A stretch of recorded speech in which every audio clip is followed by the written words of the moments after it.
Oh, cool. Is that all wood for real? Yeah.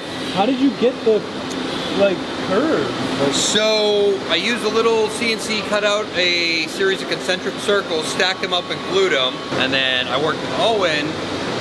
So even though this isn't a flat surface, right, he was able to dial in the settings to be able to get it to go over the whole thing. That's crazy. Yeah. Yeah, I was wondering if that was a laser engraving or not. Yep. That's so cool.